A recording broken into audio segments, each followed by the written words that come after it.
सबसे ज़्यादा पूछा जाने वाला क्वेश्चन, मुझे अगर स्केचिंग नहीं आती तो क्या मुझे आर्किटेक्चर के अंदर आना चाहिए या फिर नहीं, मतलब आर्किटेक्चर परस्यू करना चाहिए या फिर नहीं। इस वीडियो में इसी का आंसर दूंगा, वीडियो को लास्ट तक ज़रूर देखिएगा। काफ़ी इन्फॉर्मेटिव वीडियो होने वाली है और ज़्यादा से ज़्यादा एग्जाम्पल्स देने की कोशिश करूँगा ताकि आप समझ पाएँ और आपको एक रेफरेंस मिल पाए। इसका बहुत बेसिक सा आंसर है, एग्जाम्पल देने की कोशिश करूँगा क्योंकि इस वीडियो में मैं आपको ज़्यादा से ज़्यादा एग्जाम्पल देने की कोशिश कर रहा हूँ। तो मान लीजिए कि अगर आपको एक आईएएस बनना है तो उसका जो एग्ज़ाम होता है, अगर आप उसको एग्ज़ाम को करने जाओगे या लिखने जाओगे या अटैम्प्ट करने जाओगे तो क्या उसके सारे क्वेश्चंस के आंसर आपको अभी आते हैं? आपको आईएएस बनना है तो क्या आपको अभी आते हैं? जैसे ही आपने डिसाइड किया कि मुझे एक आईएएस बनना है तो क्या अभी आपको आ रहा है वो क्वेश्चन के आंसर? नहीं आ रहे। इसका मतलब आप उसकी प्रिपरेशन करते हो 1 साल 2 साल 3 साल, जब तक आपसे वो एग्ज़ाम क्रैक नहीं होता या आप नहीं निकाल पा रहे हो तब तक आप करते रहोगे, उसकी प्रिपरेशन करोगे। सेम मान लो कि अगर आपको डॉक्टर बनना है तो डॉक्टर बनने के लिए क्या आपको बचपन से ही सर्जरी करनी आती है? क्या आपने बहुत से लोगों को अभी तक दवाई देते हुए आ रहे हो? बचपन से लेकर अभी तक दवाई देते हुए आ रहे हो? नहीं आ रहे। अगर आपको एक पायलट बनना है तो क्या बचपन से प्लेन उड़ाते हुए आ रहे हो? नहीं आ रहे। तो क्या आपको अभी प्लेन उड़ाना आता है? नहीं आता। तो इसका मतलब ये है कि हम किसी भी कोर्स को इसलिए परस्यू नहीं करते क्योंकि उसके अंदर हमें ये चीज़ आती है, उसके अंदर हमें मैथ्स नहीं आता, उसके अंदर हमें स्केचिंग आती है इसलिए मैं आर्किटेक्चर कर रहा हूँ। ऐसा कुछ नहीं है।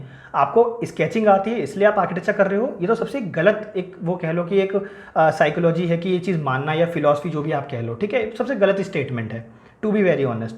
आपको कोई कोर्स पसंद आ रहा है या तो आपको पैसे के लिए पसंद आ रहा है कि इस कोर्स में बहुत पैसा है, मान लो डॉक्टर बन रहे हो क्योंकि बहुत पैसा है या बहुत फेमस होते हैं, ठीक है। मान लो आप आईएएस बन रहे हो इसलिए कि हर जगह मेरा नाम हो जाएगा, फेमस हो जाऊंगा मैं, इसलिए आप आईएएस बन रहे हो। वो डिपेंड आप पे करता है कि आप किसी कैरियर को क्यों चूज़ कर रहे हो। बट द थिंग इज कि उस कैरियर को चूज़ करने का मतलब ये नहीं है कि आपको वो चीज़ अभी आती है। आईएएस बनना है तो मुझे अभी से ही सारे क्वेश्चंस के आंसर आते हैं, नहीं। पायलट बनना है तो मुझे अभी से प्लेन उड़ाना आता है, ऐसा कुछ भी नहीं है। ये एक स्किल्स होती है या प्रिपरेशन होती है जो हम करते हैं। सेम आर्किटेक्चर के साथ है। आर्किटेक्चर आपको समझ में आ रहा है, आपको आर्किटेक्चर फील्ड इंटरेस्टिंग लग रहा है, आपको लग रहा है कि आपको डिज़ाइन करना पसंद है, स्पेस प्लानिंग समझना पसंद है, अगर लग रहा है तो स्केचिंग आप सीख जाओगे, अगर नहीं आता है तो सीख जाओगे। क्या करना होता है सीखने के लिए? सीखने के लिए या तो आप कोचिंग करोगे, कोचिंग में वो जो कोचिंग पढ़ाने वाले होंगे वो आपको कुछ रेफरेंस दिखाएंगे प्रीवियस बैच का, उससे आप आइडिया लगा सकते हो कि भाई कौन से टाइप की ड्राइंग्स आती है नाटा के अंदर या जेई पेपर 2 के अंदर, अगर आप एग्जाम देने की बात कर रहे हो तो, ठीक है। तो कैसे टाइप की ड्राइंग आती है तो आप एक रेफरेंस ले सकते हो, या आप बुक्स खरीदते हो, ऑनलाइन बुक खरीद लोगे, आप उससे पढ़ने की कोशिश कर सकते हो, सेल्फ स्टडी कर लोगे, ठीक है। वो आपके ऊपर डिपेंड करता है आप कैसे प्रिपरेशन करते हो। बट द थिंग इज कि ऐसा कुछ भी नहीं है कि मुझे किसी फील्ड में जाने के लिए वो चीज़ आनी चाहिए, ऐसा कुछ भी नहीं होता है। तो ये क्वेश्चन पूछना ही छोड़ दो या दिमाग में लाना छोड़ दो कि मुझे स्केचिंग आती है इसलिए मैं आर्किटेक्चर में आया और मुझे स्केचिंग नहीं आती इसलिए मैं आर्किटेक्चर में नहीं गया। आप किसी भी फील्ड में इसलिए आओ या जाओ नहीं क्योंकि आपको वो पहले से आता है, ऐसा कुछ नहीं होता। बहुत rare of the rarest case होता है कि कोई टैलेंटेड इंसान होता है जो सिर्फ उसी के लिए बना होता है, वो rare of the rarest case होता है, ठीक है, एक्सेप्शनल बोलते हैं उसे। तो ऐसा आप अपने आप को मत समझो। वो एक स्किल्स है, स्केचिंग एक स्किल्स है, सर्जरी करना एक स्किल्स है, ठीक है, प्लेन उड़ाना एक स्किल्स है। तो सेम वैसे ही एक स्केचिंग है, एक ड्राइंग है, आप स्किल्स है, सीख जाओगे, ठीक है। अगर आपको आर्किटेक्चर समझ में आ रहा है तो आप सीखो, सीखने के बाद आप आओ, एग्जाम दो, क्लियर करो और आ जाओ। सिंपल है, लॉजिक ही सिंपल है, इसमें क्वेश्चन पूछने वाली कोई चीज़ ही नहीं थी। हाँ, ये ज़रूर होता है कि अब आपके माइंड में एक क्वेश्चन उठा और वो ये कि आर्किटेक्चर में स्केचिंग की ज़रूरत क्या है, क्यों बनाया गया स्केचिंग, क्यों ज़बरदस्ती का स्केचिंग सीखते रहे हैं या कोई भी ये सब चीज़ें हम करते हैं, क्या ज़रूरत है? बिल्डिंग तो सॉफ्टवेयर बनने हैं तो क्या ही ज़रूरत है? तो एक एग्जांपल समझते हैं, ठीक है। मान लीजिए कि मेरे पास एक क्लाइंट आया। अब अगर वो मेरे पास क्लाइंट आ रहा है और उसने अपना एक XYZ एक अमाउंट बताया कि मेरा ये बजट है और वो मेरे से बोलता है सर मुझे घर बनवाना है। मैं आपको एक बेसिक एग्जांपल दे रहा हूँ, ठीक है, ताकि आप ज़्यादा से ज़्यादा रिलेट कर पाओ, इसलिए घर का एग्जांपल दे रहा हूँ। मान लीजिए उस क्लाइंट को जो है मेरे से घर बनवाना है, रेसिडेंट जो है वो डिज़ाइन करवाना है, G+1 उसका रिक्वायरमेंट है। मैंने बाकी सारी रिक्वायरमेंट भी उससे पूछ ली तो उसने मेरे को बता दिया। उसने मेरे को बताया कि वो क्या करता है, उसकी वाइफ क्या करती है, उसके बच्चे क्या कर रहे हैं, पढ़ रहे हैं या बाहर कहीं कमा रहे हैं, जो भी कर रहे हैं वो सब मुझे बता दिया। अब बताने के बाद मेरे दिमाग में एक आइडिया आया कि मैं उसके घर के एलिवेशन को ना कुछ ऐसे ऐसे डिज़ाइन करने वाला हूँ, ठीक है। कैसे? ऐसे करके, कुछ ऐसे करके डिज़ाइन करने वाला हूँ। क्या आपको ये समझ में आ रहा है कि मैं कैसे डिज़ाइन करने वाला हूँ? मतलब एक बार ध्यान से देखो, ऐसे, ठीक है, ऐसा एलिवेशन बनाने वाला हूँ। क्या आपको समझ में आ रहा है मैं क्या बोल रहा हूँ कि कैसे बनाने वाला हूँ? नहीं समझ में आ रहा तो क्लाइंट को कैसे समझ में आएगा? किसी को नहीं समझ में आएगा। कहने का मतलब है मेरे दिमाग में क्या चल रहा है ये आपको ऐसे ऐसे करके थोड़ी समझ में आएगा। ये चीज़ दो तरीके से समझा सकता हूँ, या तो स्केचिंग के थ्रू, पेन पेपर लूँगा, उसको बना के दिखाऊंगा कि भाई कैसे बोल रहा हूँ मैं, कैसे कैसे, ठीक है, स्केचिंग करके बताऊँगा, या फिर सॉफ्टवेयर पर 3D बना के दिखाऊँगा कि ऐसे ऐसे कैसे, ठीक है। लेकिन ऐसे नहीं बोलने वाला है मैं ना, आपके लिए ना कुछ ऐसा सोच रहा हूँ कि उसमें ना मतलब कुछ ऐसा बना दूँ और कुछ ना ऐसा लाइट दिखेगा और वो कुछ ना ऐसे जाने वाला है। ये सब हवा में बातें नहीं करनी, ठीक है, आपको स्केचिंग दिखाना पड़ेगा, वो रिलेट कर पाए उसका घर कैसे बनने वाला है, वो अपना हार्ड एंड मनी लगा रहा है उसके अंदर, और आप उसको ऐसे ऐसे करके नहीं बताने वाले।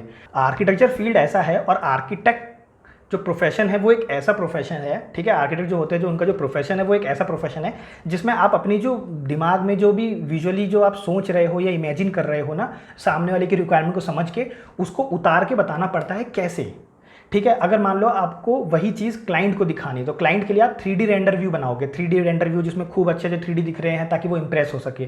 ठीक है, लेकिन अगर आपको लेबर को देना है या कॉन्ट्रैक्टर को समझाना है कि कैसे घर बनने वाला है, तो उसको आप 3D व्यू नहीं दिखाने वाले, उसको आप वर्किंग ड्राइंग दोगे, GFC ड्राइंग दोगे, मेसनरी ड्राइंग दोगे। ठीक है, ताकि वो समझ पाए कि कैसे बनने वाला है, वो वर्किंग ड्राइंग तो समझेगा, 3D से तो कुछ लेना देना नहीं है, 3D या क्लाइंट से लेना देना है। ठीक है, अब मान लो कि मुझे कौन से लेवल की ड्राइंग बनानी चाहिए, ये भी आपका क्वेश्चन आएगा कि एक आर्किटेक्ट को कितना प्रो लेवल का बनाना चाहिए फिर कि सब समझ पाए। तो आर्किटेक्ट को प्रो लेवल का नहीं बनाना पड़ता, बहुत बेसिक बनाना पड़ता है। एक एग्जांपल देने की कोशिश करूंगा अगेन। मैं सबसे ज़्यादा अभी तक जो है आर्किटेक्ट रेंजो पियानो की बायोग्राफी मैंने सबसे ज़्यादा पढ़ी है, तो मैं उन्हीं का एग्जांपल देना प्रेफर करूंगा। ठीक है, क्योंकि मैं उन्हीं के बारे में थोड़ा सा ज़्यादा जानता हूँ, तो एकेडमिक से टाइम पर मैंने उन्हीं के बारे में पढ़ा था, तो उसका एग्जांपल देता हूँ कि वो कैसे डिज़ाइन करते थे। लेकिन उसको बताने से पहले एक और चीज़ बता देता हूँ। मान लीजिए आप किसी डॉक्टर के पास जाते हैं, अब अगर आप डॉक्टर के पास जा रहे हैं तो डॉक्टर दवाई आपके लिए लिखता है, लेकिन आप पढ़ पाते हैं उसकी दवाई को, उसके प्रिस्क्रिप्शन को आप पढ़ पाते हैं? नहीं पढ़ पाते। वो कौन पढ़ता है? जिसको वो दवाई बेचनी है।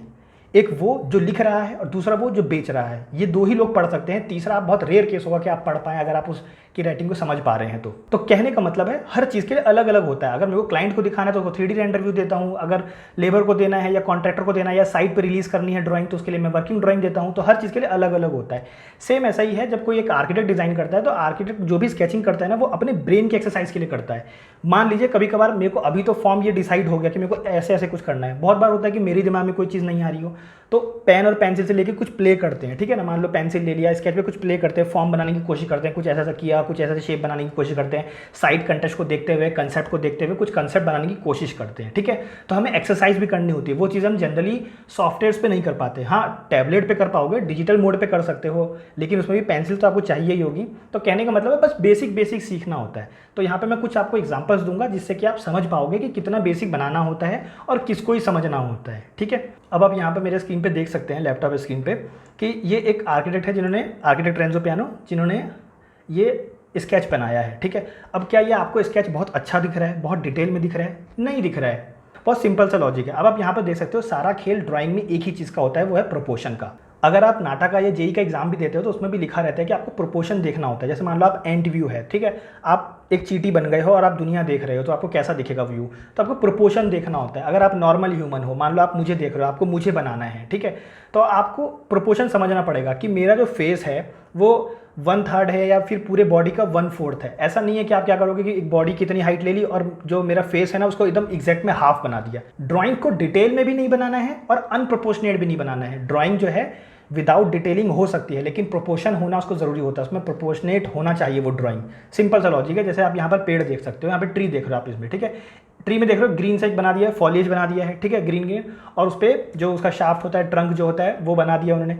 सिंपल है, मतलब प्रोपोर्शनेट बनाना है। अब यहाँ पर आप देख सकते हो कि जो बिल्डिंग की जो ये लेवल्स बनाए गए हैं, हाइट दी गई है, जो शेप बनाया गया है, ठीक है, इसका आप देख सकते हो रूफ के साथ कैसे प्ले किया गया है कि थोड़ा एक छोटी हाइट है, एक उससे बड़ी हाइट है, एक उस सबसे बड़ी वाली जो है वो बीच में आ रही है, ठीक है, उसके बाद ये वाले आप देख सकते हो। ये हाइट आप कंप्लीटली फॉर्म को इमेजिन कर सकते हो। अब इसका 3D व्यू देख लो आप, ये है उसका एलिवेशन, मतलब जो बन के आया है। तो आप देख रहे हो, मतलब वही सेम चीज़ बनानी है, प्रोपोर्शनेट ही बनाना है और वैसा ही बनना चाहिए। भले ही फॉर्म चेंज हो जाए, शेप चेंज हो सकता है, लेकिन प्रोपोर्शनेट तो हमेशा होना चाहिए। आपको पता होना चाहिए कि अगर आपको मुझे बनाना है तो एकदम ऐसा नहीं बनाना है कि एकदम जिंदा दिखने लग जाऊँ मैं स्केचिंग के अंदर। ऐसा कोई स्केचिंग नहीं करना होता प्रो लेवल का।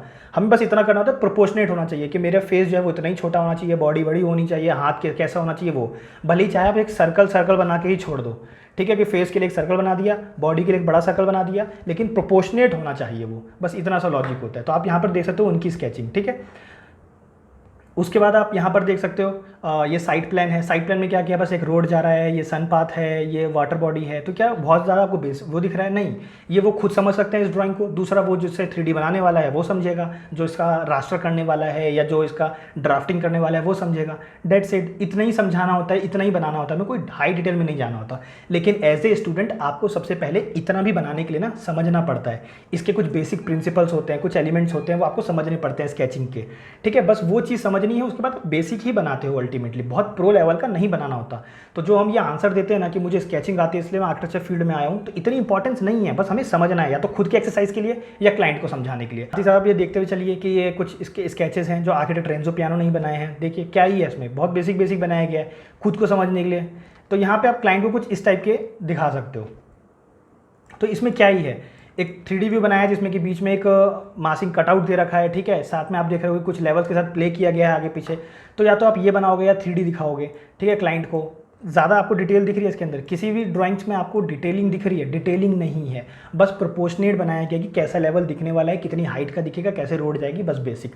हमेशा इतना ही बनाना होता है, ज़्यादा कोई डिटेल में नहीं जाना होता। लेकिन इतना भी बनाने के लिए आपको सबसे पहले समझना पड़ता है प्रोपोर्शंस को, ठीक है। प्रोपोर्शन को समझना, शेड समझना, कहाँ पर डार्क होगा कहाँ पर लाइट होगा, बस इतनी चीज़ें समझनी होती है। बहुत बेसिक होता है, कोई हमें हाई लेवल पे नहीं जाना है। तो आई होप कि आपको सबका आंसर मिल गया होगा इस वीडियो में कि अगर आपको स्केचिंग नहीं आती है तो आपको आना चाहिए या फिर नहीं आना चाहिए। साथ में ये भी कि कितने लेवल का आपको ड्राइंग बनाना पड़ता है, या कितना प्रो लेवल का चाहिए या नहीं चाहिए, या आर्किटेक्चर में क्यों इंपॉर्टेंस है, ये सब का ही आपको आंसर मिल गया। एंड गाइस आप कमेंट डाउन करके भी बता सकते हो कि आपको कोई और नेक्स्ट क्वेश्चन है। अगर वही सेम क्वेश्चन या सेम टॉपिक जो है अगर दूसरे बच्चे ज़्यादातर पूछेंगे तो मैं उसको भी कवर करने की कोशिश करूँगा। Thank you.